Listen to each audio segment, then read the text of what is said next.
A educação profissional e tecnológica, a famosa EPT, né? Ela é vista hoje como uma peça-chave para o desenvolvimento do Brasil. A ideia, vamos combinar, é sensacional. Levar ensino de qualidade para o interior, criar oportunidade, reduzir a desigualdade. Mas, na prática, como é que isso está rolando? É aí que a gente vai fundo agora.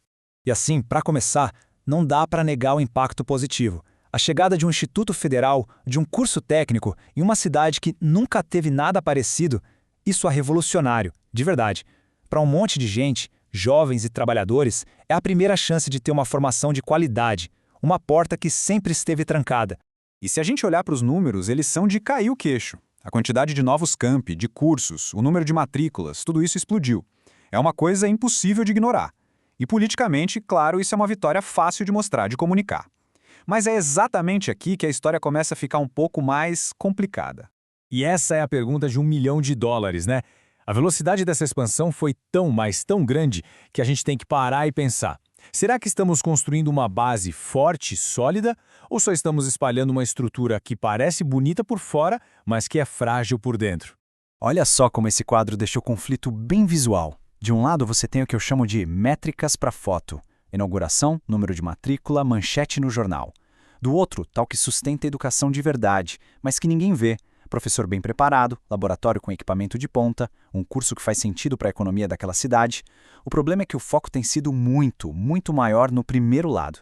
Então vamos começar a desvendar essa história pela primeira camada, que talvez seja a mais importante de todas, o fator humano. Porque no fim das contas, não existe educação boa sem professor bom. Simples assim. O professor de EPT é quase uma figura mítica. Ele precisa ser um craque na sua área, seja mecânica, enfermagem, o que for.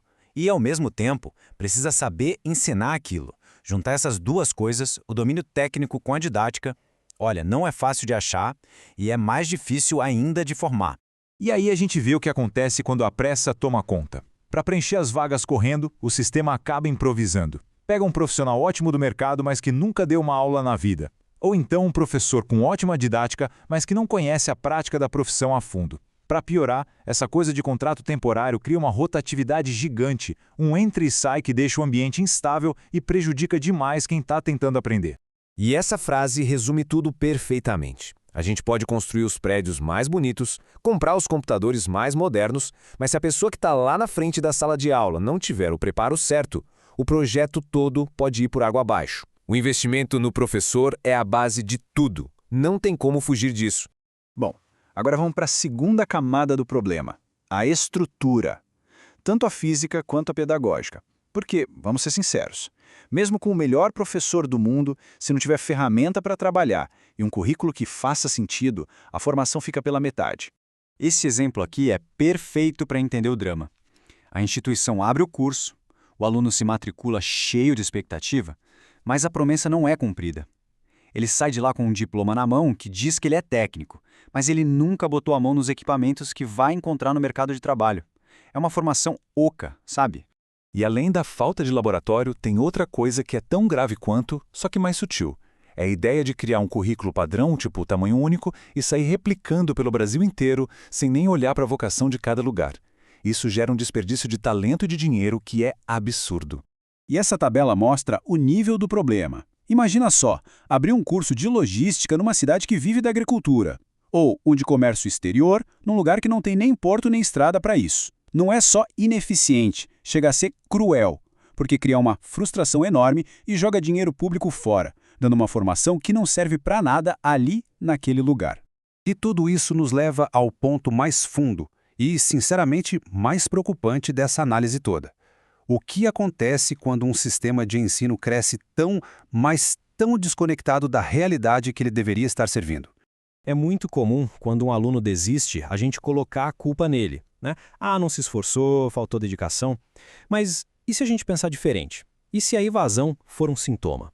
Uma resposta inteligente de alguém que olha para aquilo tudo e percebe que o tempo e a energia que está investindo ali não vão levar a lugar nenhum. O problema, talvez, não esteja no aluno, mas no sistema que falhou com ele. Essa frase aqui é a ideia mais poderosa de todas. É de arrepiar. Pensa bem, a expansão, que deveria ser a maior ferramenta de inclusão que a gente já viu, corre o risco de virar o exato oposto. Ela cria uma ilusão de oportunidade, atrai o jovem para o sistema, mas no fim não entrega a transformação que prometeu. E aí ela acaba mantendo a desigualdade que dizia combater, só que de um jeito mais sofisticado. Esse gráfico mostra bem a briga. De um lado, o modelo crescer para aparecer, que é rápido, dá número, dá foto, dá capital político. Do outro, o crescer para transformar, que é mais lento, mais caro, mais complexo, exige planejamento de verdade. E a análise toda aponta que, até agora, o primeiro modelo tem ganhado de lavada. E no frigir dos ovos, tudo se resume a isso. A gente está falando de estudantes que, muitas vezes, são os primeiros da família a ter uma chance como essa. Gente que viaja horas, que trabalha o dia todo e estuda à noite, tudo movido por uma esperança gigante. A responsabilidade do sistema é entregar uma educação que honre essa coragem, esse esforço todo. E a gente termina com a pergunta que vai definir o futuro. A resposta vai dizer se a interiorização da EPET vai ser lembrada como uma das maiores vitórias da educação no Brasil ou como mais uma daquelas grandes promessas que ficaram pelo caminho. A escolha entre o crescimento que só aparece e o crescimento que transforma de verdade, bom, essa escolha está na mesa.